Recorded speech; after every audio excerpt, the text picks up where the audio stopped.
So, in 2013, the Sydney hosted the annual meeting of the International Society for the History of Neuroscience, and it was the first time it had actually been held in the Southern Hemisphere. Now, normally we go to the Northern Hemisphere and we go to ancient universities like Pavia, Padua, Leiden, Paris, St Andrews, beautiful places. And even when we go to the North America, and we go to their old universities, even though they may not have the patina of time, they sure do have the patina of money.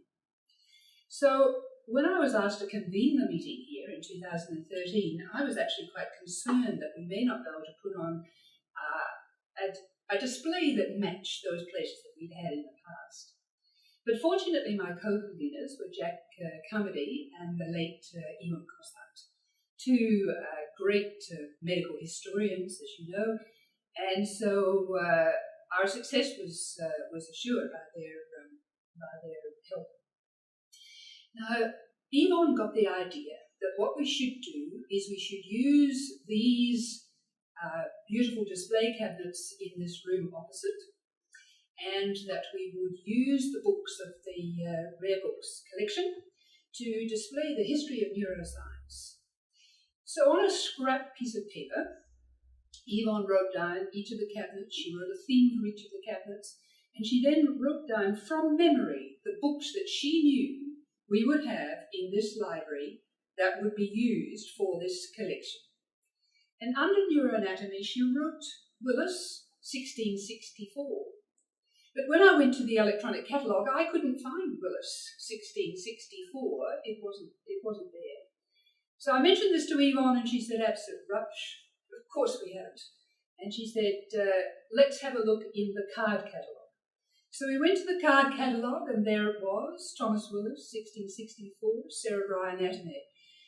And for possibly 80 years, that little book had been hiding in Rare Books. It was very difficult to find. It was wrapped up in fading white paper with lots of pink tape, and it looked extremely sad when we unravelled it. It was falling to bits, and its cover was falling off, etc. But there certainly was a 1664 Willis, which we displayed. Now, it is a most remarkable book, and since I fell in love with it in its decrepit state when I first found it in Rare Books, and we displayed it, and even the Rare Books librarian from UCL in Los Angeles, who is their curator of neuroscience Rare Books, he thought it was an extraordinary book that we had. He actually thought that we had an extraordinary collection, but he was very impressed by this book. Now, Thomas Willis, I'll get to later, but he produced a very elegant copy of this book in 1664. It was a quarto edition. It was published in London. It was printed by James Flesher for John Martin and James Alestri more later. But it was an extraordinary book. It was hellishly expensive, even for the day. Very shortly after, a book was published in Amsterdam later in the year in 1664. I would say it was a pirated copy, but it was very small, the Desmos Eyes, and it was something that was affordable, and it was actually taken up almost as a textbook of neuroscience at the time. And it's that little book, the Desmos Eyes, that we have in the library here, still published in 1664. And I'll show you why this wasn't actually I don't think it was a pirated copy, just a more affordable copy. So this is our little book, Cerebral Anatomy.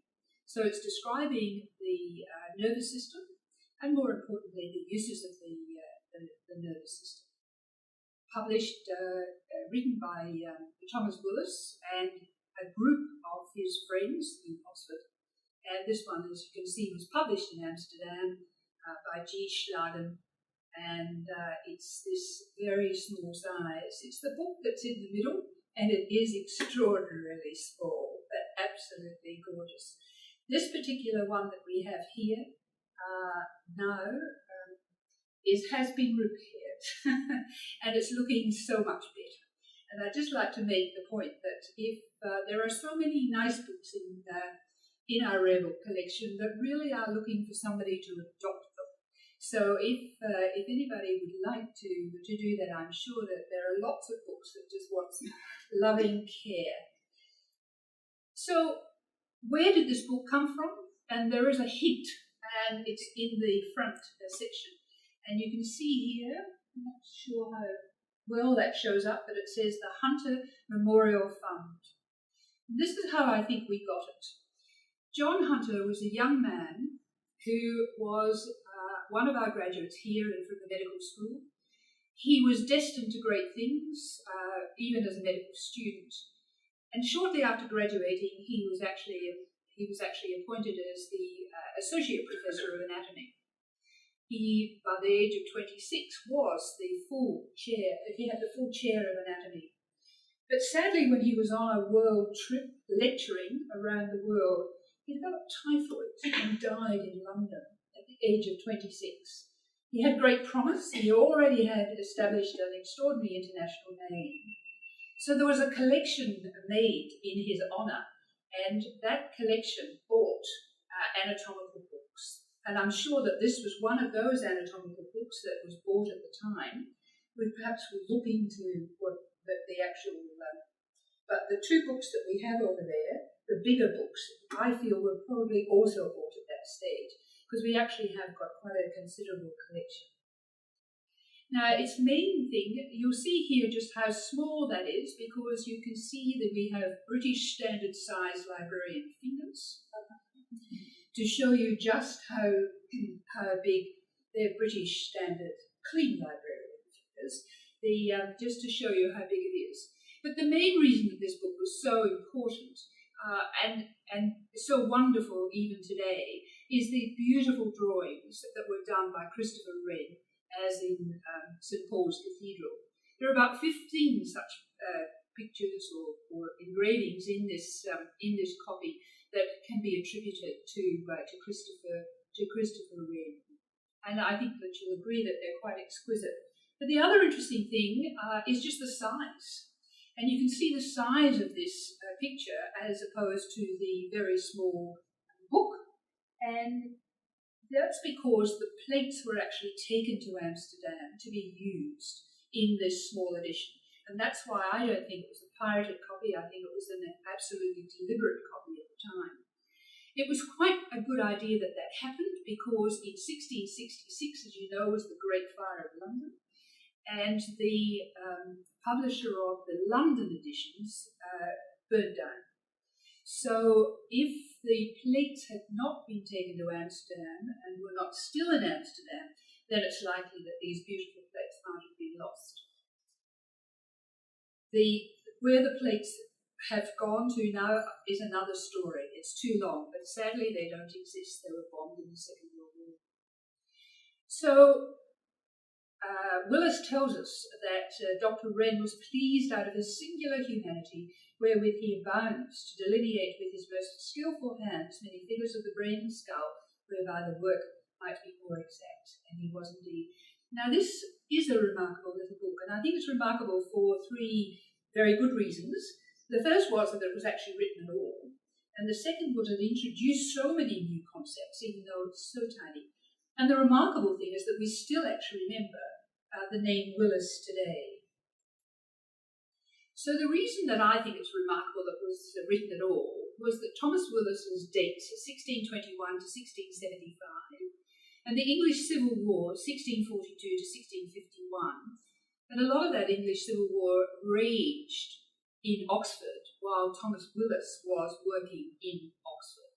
So there's Thomas Willis with his group of friends trying to do this cerebral anatomy with this civil war actually happening all around him. So these were the fortifications of Oxford at the time, and it plays a very important part, not only in Willis's story, but just the remarkable story of this scientific group that actually got together. Just very quickly, Willis born in 1621. He had a BA/MA from Oxford, and then in 1645, because Charles I had taken up residence at Christ Church in Oxford, and the royalist forces were at Oxford at the time, Willis was a royalist, and he enlisted with Dover Regiment. The other interesting thing is Charles I was resident in Christ Church in Oxford, and his personal physician at the time was William Harvey, who had, as you know, just been a student at Padua and had written his wonderful work on circulation. So here we have, next door to where Willis is working, William Harvey, who is now the personal physician of Charles I, but had done all of that remarkable experimental work. In 1646, Willis started his medical career as a medical student. He only was a medical student for a matter of months. And some people think this was a very good idea because he didn't learn old ideas. They said if he had been a traditional medical student and had learned all about Hippocratic aphorisms and things like that, he would have had these instilled in his mind and he wouldn't have actually ever thought of anything new. So that the thing was that he had been a medical student only for a few months before he actually got a degree, and he went into medical practice. He remained in Oxford, but you can see what was happening in Oxford. Oxford originally surrendered to the parliamentary forces. Charles I was executed. But in 1658, Oliver Cromwell died, and there was the Restoration. Upon the Restoration, all those who had been loyal to the royalist cause were elevated to great positions. And Willis was made the Sedleian Professor of Natural Philosophy. And in his job description, he was supposed to give lectures on the teachings of Aristotle, Hippocrates, etc. And he said, this is absolute rubbish. I can't do this. I've got to work on this myself. So that's when he and some friends sat down and actually worked on some experimental work to see exactly what was happening. By 1663, he was elected a Fellow of the Royal Society. 1664, this is when he wrote his little book. He moved to London, where he became a very well-known physician and a very, very rich physician. And as you know, he's buried in Westminster Abbey. So that's basically his story in a nutshell. But as you can see, I think it's a remarkable effort that was made, that he actually could do that with all of that happening around him. Now, the book itself has extraordinarily new concepts. The first of all was that he actually described a new anatomical dissecting method of getting the brain out and actually looking at the brain properly. These were the days before fixation, so the brain was pretty much like a jelly that came out of the brain. We're also used to now seeing a nice fixed brain, but it wasn't quite so fixed in those days, and it was difficult. But together with Wren, he made these beautiful drawings. He described all sorts of things. This is the striate here. They described the autonomic nervous system, and my husband, just having flicked through the book the other day, he said that most of his surgical trainees wouldn't have the same grasp of the autonomic nervous system as Willis. He also introduced the word neurology. Cerebral anatomy is written in Latin. In 1681, when it was translated into English, the chappie who was translating it, Samuel Portage, saw this word, a word that he'd not recognised before. He had difficulty actually translating it because neurology actually means sinew. Because to Willis, looking at the nerves, they looked like tendons or sinews. But he left the word as it was, neurology, and we have that word today. And in his little book, he described many diseases for the very first time. There's a very classic description of myasthenia gravis, for instance.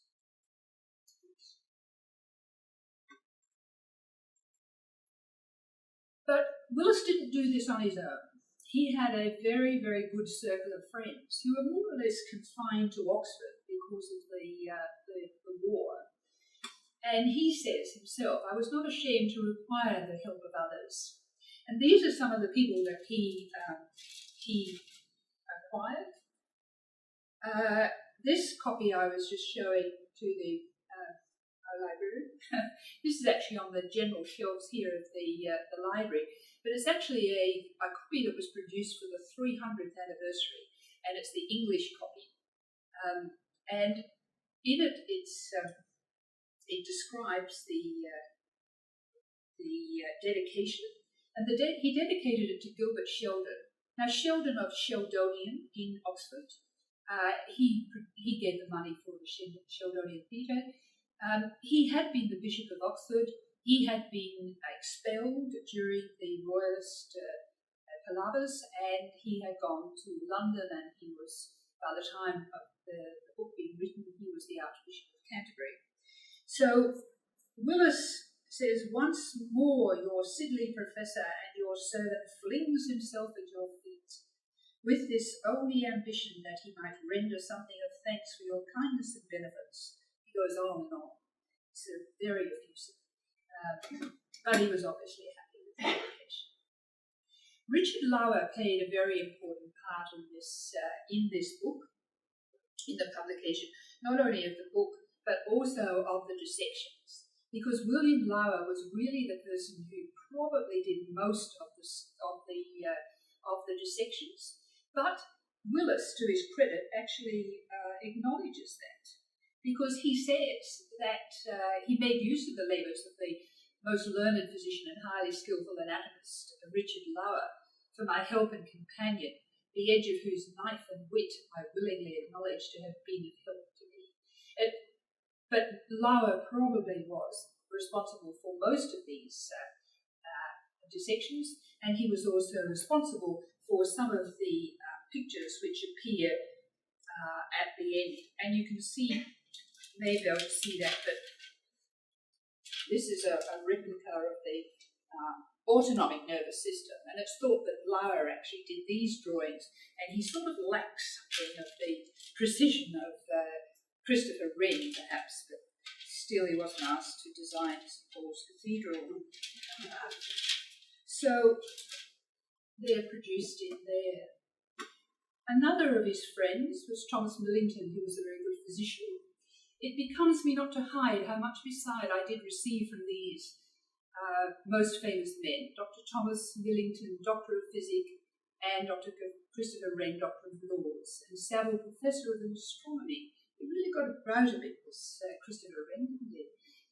Both which were wont frequently to be present at our dissections, and to confer and reason about the uses of the parts, to whom I from day to day propose privately my conjectures and observations, often confirmed me by his suffrage, being uncertain in my mind and not trusting my own opinion. So it's always good to have a group around. And then Christopher Wren, who produced these wonderful drawings, and here he is with the St. Paul's Cathedral in the background. Now this was an extraordinary group of people. After one of Christopher Wren's lectures in 1663, the group stayed on and decided that they should form a group together, a philosophy group, they called themselves. And that group included all of those people who were responsible for Willis's book, and other people like Robert Hooke. And Robert Hooke had the privilege of actually publishing the first book ever published by the Royal Society. That particular group of friends in Oxford went on to form the Royal Society, and this is the first book, Micrographia. This is actually a picture of a flea that he drew from under the microscope. We do have this in our collection, but this particular one is from the Royal Collection of Pictures. So an extraordinary amount of stuff came from that group, who went on to then form the Royal Society. I think that the third most remarkable thing is that we actually still remember the name of Willis over 350 years later. And as was quoted before, every medical student knows about the Circle of Willis, but he hardly knows anything about man to the usus, nor about his accomplishments, which was true in 1968 and probably true today. So why is this structure? The structure that we're actually looking at is this here. This is a little circle of arteries around the base of the brain. And basically we've got two large carotid arteries coming in through the neck at the front and two arteries coming in from the back, called the vertebral arteries. They all join together and they produce this little circle. And that's what's become known as the Circle of Willis. The first time it was ever mentioned as the Circle of Willis wasn't until 1774. But it's interesting because I have an anatomy book. This is my own copy, which I'll put out. But this particular book from 1694 actually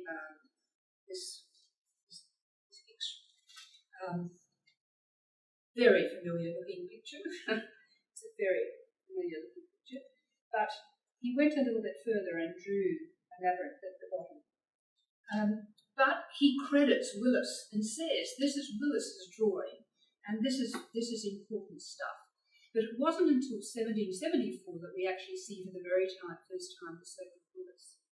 Now, it had been drawn by lots of anatomists beforehand, and lots of anatomists subsequently. When Charles and John Bell wrote their anatomy text in 1826, they said that the anastomosis is the Circle of Willis. Too remarkable not to have been very long observed. It was drawn by these people prior to Willis. It is but ill represented by Bidloo, which is the book on the left, and Cowper, which is the book on the right. What I want you to see, those pictures, is Cowper steals a lot of his material. It is not a circle, but is right-lined and, of course, angular diagonal. So it was drawn before Willis. So here's Willis's circle, and these were the circles beforehand, drawn in 1653 and 1645. And subsequently, Bidloo in 1687, and Cowper. I've actually put up another illustration from Cowper, but you can see that Cowper has actually stolen the Bidloo. So this is Bidloo, which is over there. So lots of people did it after. So why did Willis get the credit? And the answer to that is that this wasn't just an anatomical illustration. Willis went on to provide a physiological explanation as to why it would happen.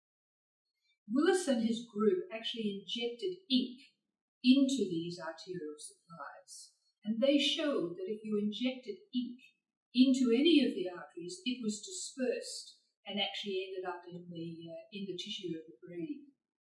So he came up with a suggestion that if one of the arteries was blocked, then you had this supply that could be coming from somewhere else. And Willis actually went on to say he remembers a patient previously who didn't have a stroke, who did have a blockage of an artery, and one would have expected the patient to have apoplexy, but they didn't. And so Willis speculated that the reason that he hadn't was because of this very efficient arterial supply at the base of the brain, and that had saved that brain from blood loss. So the Circle of Willis was known in anatomical circles, but there has been a recent revival. Even anatomists became more interested at the beginning of this century. But if we do a Medline search on the Circle of Willis, we see this extraordinary increase in interest. So at 1968 is when Isler said that every medical student knew the name of Circle of Willis, which was probably right. But look who knows it now. Everybody knows it now. Charles Simons, writing about Willis since 1954, said cerebral angiography has now enabled us to see in man the course of radiopaque solutions injected into the internal carotid and vertebral arteries, both in the normal state of the circulation and when one or both of the internal carotids are occluded, very similar to what Willis was showing in 1664. So if we look at some of these new technologies, we have cerebral angiography here, where some dye has been injected, and you can see what happens to that dye it is diffused. But Willis knew this. Willis did this experiment in 1664, and he showed as well that blood that you inject into the carotid will diffuse into the infoldings of the brain. So I would like to speculate that the introduction of cerebral angiography made it so that not only medical students in their anatomy classes saw the Circle of Willis, but clinicians now saw the Circle of Willis because they could see it on the cerebral angiography. And I would say that the big leap and bounds of the Circle of Willis came with CT scans in the 1970s and then MR scans. And you can see here this beautiful example here, again, without having to subject the patient to any particularly nasty procedures. We can actually see that we can identify the arteries at the base of the brain in much the same way as Willis had in his anatomy in 1664. So in conclusion, I'd just like to say that I think this is a remarkable little book. It was hidden from us for all that length of time, but it has made an appearance, and I think you'll all agree that that teeny-weeny little book has certainly packed a punch.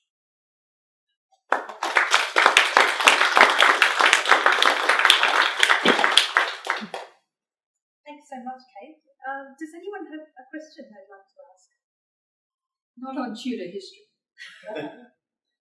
I actually, when I was in England, I had a friend who played a recorder in the group, and she was actually doing a PhD in the wives' letters that they wrote when they were left behind in English homes. And so I actually got a chance to go around with her to some of these old homes in England and look at the letters that were written by them. That's all I know about Tudor history. Any questions? Well, we could ask Bruno, who's a radiologist and responsible in part for this enthusiasm about the Circle of Willis. Do you think that's a reasonable theory? Certainly. I mean, I think that the demonstration of the Circle of Willis more easily by imaging, angiography initially, and more recently, but you saw on your graph, after the MR angiography continues to rise, and the reason I think that that's actually happened is I am not a neurointerventionist, but nowadays there is this unit within hospitals called stroke attack units. Because in fact, stroke, which includes cerebral hemorrhage as well as stroke, as well as infarction, can now be, if dealt with early, sometimes prevented from creating that sort of terrible result. And my colleagues, neurointerventionists, they actually will place catheters, and through that small catheter will place a smaller catheter. You eventually get out to the point of block, and then either lyse it or fish it out. It's a very terrifying thing, though, because you've got a catheter in someone's groin. And as a Dutch friend of mine was once saying, we have the motto, the arteries progressively become smaller until they come to the surface of the brain. And the motto of the neurointerventionist is to the dura, which is, a bit much. I think it was easier for Willis, not a dead body. How many specimens or cadavers do you think these anatomists would? They didn't have many.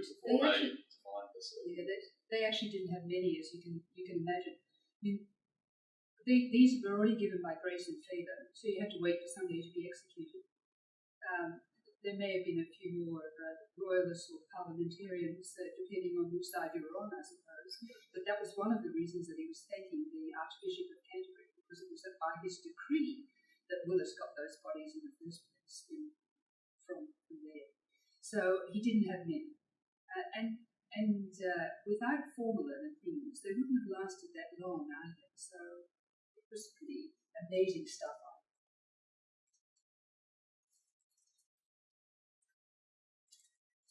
Okay, thank you very much. We might call the halt here. Please take.